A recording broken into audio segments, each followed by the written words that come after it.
Good evening, everybody. Welcome in. Michigan basketball postgame. Michigan over Rutgers 71-62. I'm Dennis Fithian, joined by Jim Scarcelli. Scar, this game here, Michigan at home. Everybody knows all the things talked about leading into this one. Phil Martelli on the bench in place of Juwan Howard, and Wolverines with 5 games to go. 4 of the games at home.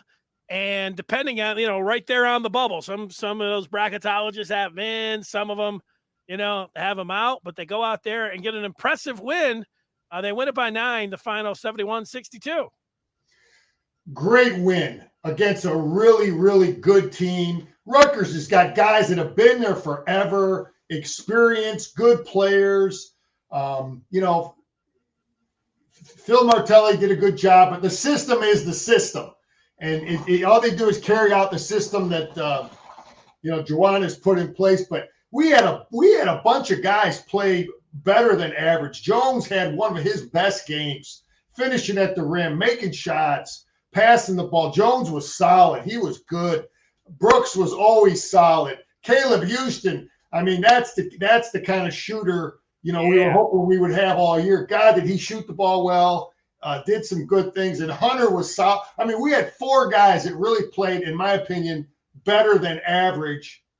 Brandon Johns started the game, and he gives us what he gives us. Buffkin was good, but we needed all of that, man, and we got some good play from a lot of good players.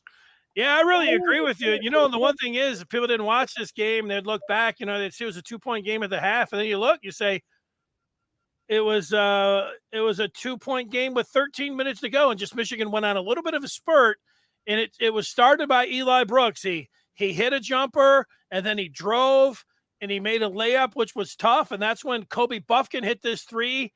Looked very, he's got a smooth-looking shot. He hit a 3, and then that's when the other freshman, Frankie Collins, came in, and I don't know, it was coast to coast from halftime or half court. He did a Euro step, came up a very difficult shot, and that ended up pushing Michigan up. It was double digits with the Buffkin 3, the Collins Euro step put them up by 12, and you know what? From there, they had that big cushion, and they were able to hang on. But that was the spurt. But I agree with you with all those guys that you just talked about. They may have, when you go to Houston and Devontae Jones, and I'll say Eli Brooks played his best game of the year. A lot of guys doing their best at the in this particular game when they needed it. And then also look at the free throws where Michigan didn't miss one. They shot 10 and they were 10 to 10. Danny, I talked about a couple weeks back that, hey, win our home games. Home court, you should have an advantage. Basketball, home court is huge. It's bigger than football, in my opinion. The home, being home, you're shooting on your rim, your lights, your floor, the bounce of the floor. And we shot the ball like we were home, man. But I liked it. We took a charge today. The first half we weren't shooting great. And another thing that was important was that Brooks and Hunter and Jones, none of them, I knew they were going to play a lot of minutes. But especially Hunter, he did not get in foul trouble. He played really, really smart defensively because he realized that he was going to play a lot of minutes. So I give Hunter credit for that. That's a smart player. I didn't know if we were going to see Folds. Folds didn't play at all. In fact, I mean, they went exactly like I would have gone. I would have played a lot more Buffkin and just a little bit of Jace Howard. Not like I know his team, but I know that player's pretty good, and they went pretty much exactly like I thought they would go. But Rutgers they're a good team. That guy's a good coach. They do a lot of good sets. They know each other real well, and that is no joke team that we just beat, because Rutgers has beat a couple good people this year, and they've been playing great. They lost to Purdue, but before that they beat 4 ranked teams, including Wisconsin on the road. So I mean, they beat Illinois, they beat Michigan State. I mean, they've been playing really well. It was it's never as easy as saying Caleb Houston. They just started falling for him. He was more aggressive, and he's got an outside shot, and Michigan needs that. They threw up the graph during the game. I don't know how many games it went over, but they were shooting under 20%, for a stretch of games. But Caleb Houston's a difference maker. He can be a difference maker for this team. And it's the area, you don't have to be a basketball genius that they need the most. They need 3-point shooting. And, he can do other things, but he really can do that. And, what was he, 5 of 9 tonight? His best shooting performance of the season. And it's one of those things, they played so many games now, you say, hey, they're not going to turn it around. They're just not a 3-point shooting team. Well, Houston, as the freshman, these guys, they could pick it up and start feeling more comfortable and get more confidence and be more consistent, at some point. It's not crazy to think that, down the stretch here, he could just be, trending and, and trending the right way where he's starting to knock down some 3-pointers that would mean everything for this team. Yeah, hey, when we got him shooting and Brooks scoring and Jones, they have to honor Jones at the 3-point. That's Michigan basketball that we've seen the last couple of years, and now that makes it a lot better for Hunter. But yeah, the scouting report is getting more difficult for Michigan if he can shoot like that, because we know Brooks can shoot. I'll tell you something I heard Steve Bartle. I love listening to him. He's very good. I think he's a great analyst. Michigan had a game plan against Geo Baker. I don't know which coach came up with it, but we did it. That guy usually kills us, and he's killed a lot of people this year in the Big Ten. And I thought whatever we did defensively, I think Michigan's just said we're not going to leave him alone. We're going to know where he is. And because another note I had here, if you really watch Michigan, we do struggle a little bit offensively when Frankie Collins is in the game because people aren't covering him at the 3-point line. But anyway, we did a great job, I think, overall defense, but especially defense against Geo Baker. Great point. I also think they held Mulcahy down, who had been on fire for this team. They did a good job on him.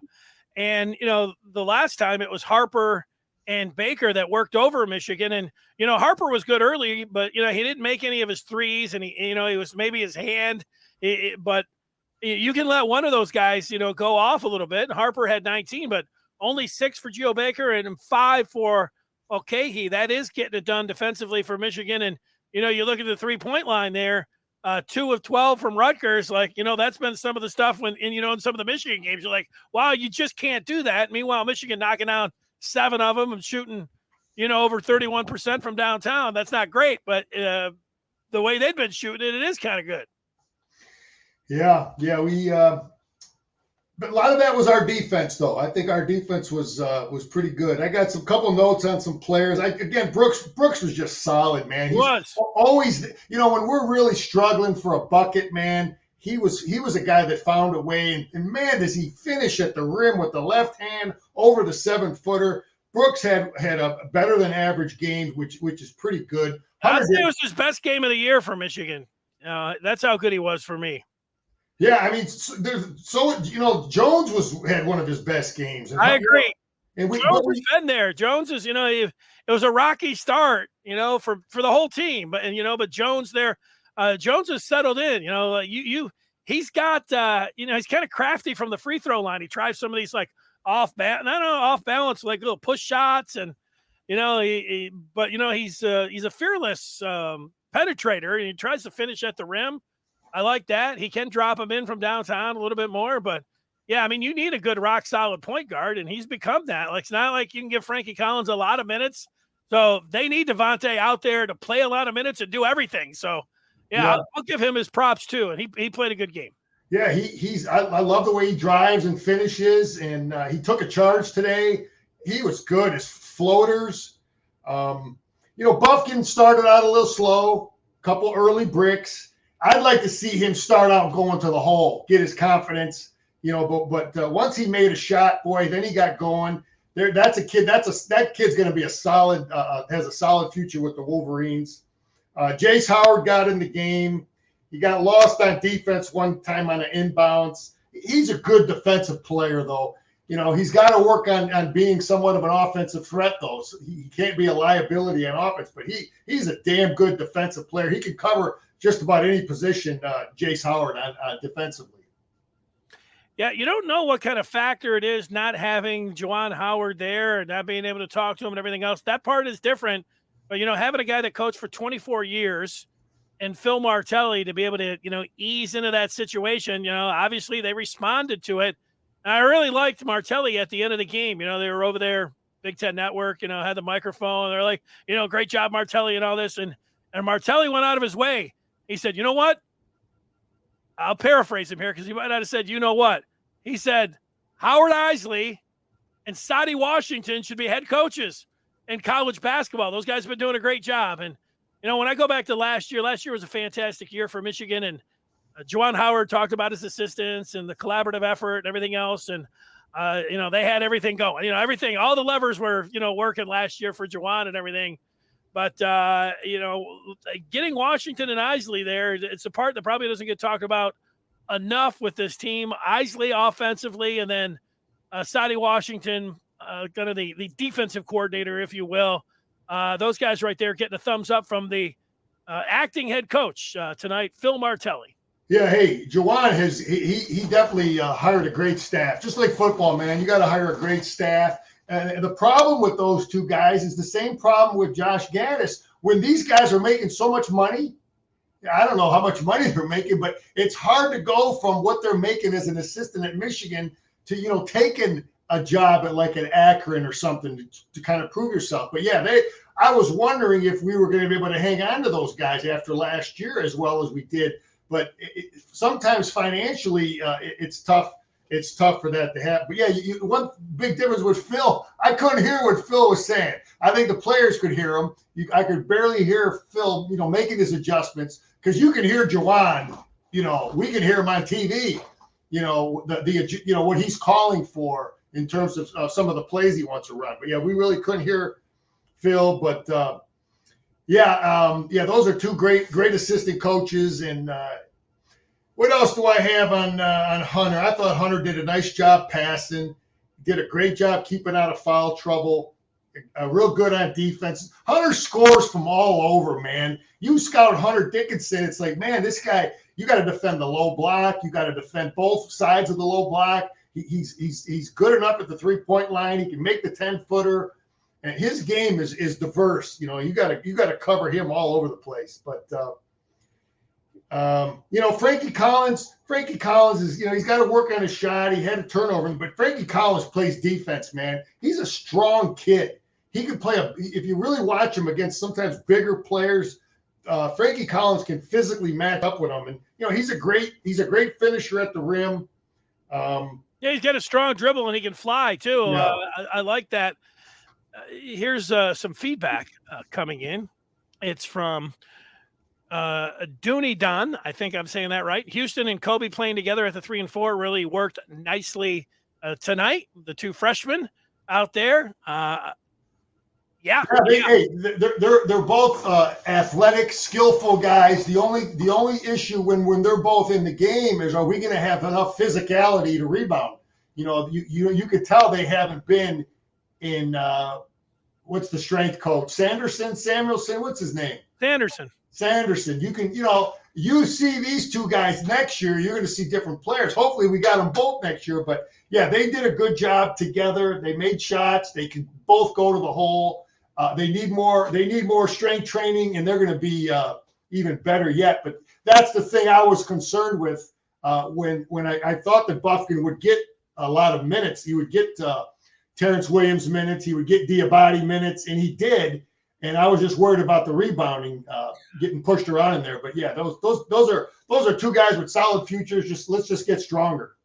Yeah, you might give something up on defense and rebounding, but Houston at 6'9" and with that 7-foot wingspan, if I don't know, like his threes, he was pretty much set and he just dialed them in, and he's able to get that shot up because he's got that length there.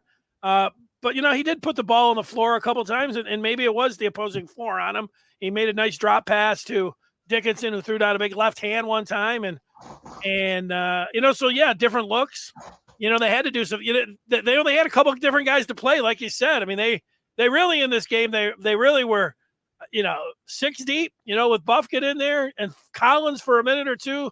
You'd say 7 deep, and I don't have the minutes played for Jace. But 8 players. Jace Howard was 8. They played. Yeah, but he didn't play that much. Yeah, but just enough, just enough so that I give our coaches credit for that because you don't want guys playing. Yeah, you're going to play a little tired, but they got enough. They got enough from Jace Howard to get Hunter out of the game for a minute, to get Brendan Johns out of the game, to get Houston out of the game. You got to get those guys out a little bit, and that was good job by our coaches with the rotation. Yeah, I think it's great to get this win here. With tonight's game, they had 5 games to go. They only had 4. Certainly, they were whoever you're listening to or whatever the numbers that you're looking at. Michigan was on the bubble. Joe Lunardi had him as one of the play-in games. During the game, they noticed whoever they were using for the bracketology said they had him on the outside. Looking in during the game. I was watching Andy Katz, beforehand on the Big Ten Network, and he was talking with Michigan, at 8 and 7. He was saying, hey, you just win 2 out of the 3. And there were a lot of people saying, oh, yeah, Michigan going to get in. He called it a tenuous situation if Michigan was just going to go 2 and 3. But, now with these 4 games, it really feels like, they can just split these next 4. I mean, you got Illinois, Michigan State, and Iowa and Ohio State. They win 2 of those. I feel pretty good. I don't feel great. Feel pretty good about them getting into the NCAA tournament. Hey, that's very realistic. Yeah, I mean, Illinois has shown that they can get blown out. They got beat by 20 on the road. So Illinois, they play good defense, and Iowa, we know we can match up well against Iowa, and but yeah, Michigan State's playing like crap. They've lost 4 or 5. Yeah, so that's always good news there. But yeah, let's we're a confident bunch. We got Diabate back. We'll get Williams back. Good point. But it's a great win, man. Great confident win. We needed everybody to play. But you just wonder. I wonder what the psyche of the players was. We shot the ball so well. You just wonder what the mental approach. Not seeing your head coach. Is there pressure? From a shooting standpoint, why do we shoot so well tonight? I don't know. I don't know. I'm just throwing that out there. Was there, maybe maybe because it was a shorter bench, they knew they weren't going to get thrown out, sent to the bench if they missed a couple shots. I don't know, but there definitely was a comfort level, and I know Juwan was proud sitting home and feeling good watching it. Yeah, what do you think Juwan was? It's a speculation. Like, you sit there watching on the big screen at home with his wife. I doubt he's just sitting back in his chair eating popcorn. I heard him talking during the game. You mentioned Bardo. I wonder if he FaceTime, at halftime or had anything to say. I'm guessing that he didn't. Let these guys handle it. Don't be coming in at FaceTime. At the half, but I don't know. It could have been different, but Denny, I bet any money that there was a phone call. I don't if he's allowed to do that. He is. Okay, then I would bet any money that there was a phone call when as soon as the half ended. I guarantee you, one of the assistant coaches was on the phone and he had some thoughts, and I think it's all good if that happened, because there's no reason why he wouldn't do it, because he's watching it, he's seeing things, and those coaches are going to listen to it. Yeah, I just wondered if they put him on FaceTime to address the team at the half, and maybe we'll find out in the post game. My guess on that is no, but yeah, yes, maybe, but I guarantee you though, he did talk to the coaches about some possible adjustments, plays, schemes, to see if they were seeing the same things he was seeing, because he might have picked up a couple things just to make sure that they were seeing some of those things. Yeah, and things like that can happen. You hear it from players when they get hurt or something, and of something where they're not allowed to play and they have to watch the game from the sideline. And in this case, Juwan, how many games has he watched on his couch at home? Certainly at Michigan, none as a head coach. And, how many times did he, do that when he was an assistant with the Heat? I don't know, but, it gives you a different perspective. You're watching it there. It's going to be a weird feeling, all that kind of stuff. But yeah, this is really a great win, man. I was worried about this team. You know, you look at that Rutgers lineup, you see all those veterans, man. How many more years are we going to look at Harper and Geo Baker? God, these guys need to leave. That's They got so much experience. I mean, we beat a good team tonight, man. That is a good win.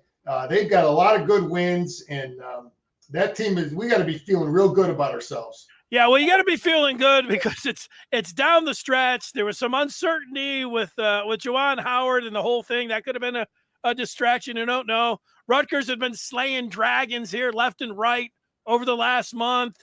And so all of those things, I mean, you could say that, oh, Michigan's got plenty of outs and everything, but, you start losing this game and then, you're thinking, oh, gosh, so fantastic job. Give me a final thought on the game. Great win. Great win. A lot of guys played some of their best games, and we needed it. We shot the ball like a team that's home. I've been waiting for that, for us to shoot like that. We're playing in Chrysler Arena where we've taken a lot of shots, and a lot of good things going on. We've got Sunday, the Illini coming in, right? That's right. I think 2:00 start, if I'm not. Okay, good. I think we're a confident bunch. A lot of good things happening. That's right. And you know what? We can start calling it March Madness because that will be the last game of February. This is the last Wednesday of February. And I know they play Michigan State on March the 1st. So the last game before you get into March, and then it's real time where everybody's ready to go. And this was a pretty good liftoff for that. All right, Scar, great job. And we can't wait to talk with you again. All right, Denny, go blue. Big win. There it is, 71-62. Michigan gets the win. Thanks for watching the Maize and Blue Review. For Jim Scarcelli, I'm Dennis Fithian. Everybody have a great night.